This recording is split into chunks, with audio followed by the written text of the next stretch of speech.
দেখুন অনেকে হচ্ছে ডাউলটা হচ্ছে ঝুকসাতে ধরে, তা আমার ঝুকসা নেই বিধায় আমি বুদ্ধি করলাম যে টপের মধ্যে ধোয়া যায় না, কিন্তু দেখছি টপের মধ্যে অনেক সুন্দর হচ্ছে। আপনারা যখন কারোর বাসায় ঝুকসা না পান তাহলে এই টপের পদ্ধতি ধুতে পারবেন। আবার দেখেন ছিদ্র আছে, আমি আবার কী করেছি এখানে আবার একটা সরপোষ দিয়েছি, সরপোষতে পানিটা বাড়ে যাবে।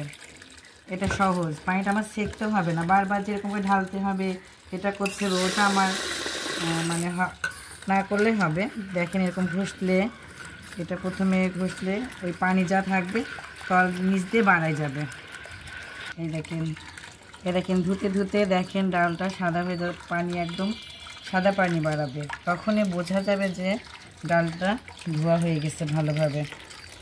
এইভাবে হচ্ছে দেখেন, এটা সহজ পদ্ধতি, আপনারা এই সহজ পদ্ধতিতে এটা করবেন। এই দেখেন পানি সাদা পানি বাড়াচ্ছে, একদম ডালগুলো চকচক করছে, অনেক ক্লিন হয়ে গেছে, পরিষ্কার পানি বাড়াচ্ছে। এটা হচ্ছে আমি বুঝতে পারলাম ডালটা ফ্রেশ হয়ে গেছে, আমার ধোয়াটা মনে হয় হয়ে গেছে, শেষের দিকের ধোয়াটা।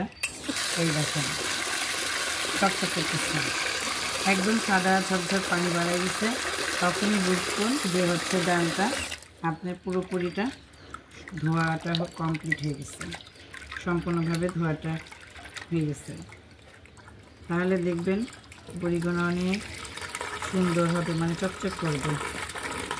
আমার এই পদ্ধতিটা কেমন লাগলো আপনাদের কাছে এটা কমেন্টে জানাবেন, লাইক করবেন, শেয়ার করবেন। আশা করি হচ্ছে এই পদ্ধতিটা অনেকের সহজ হবে।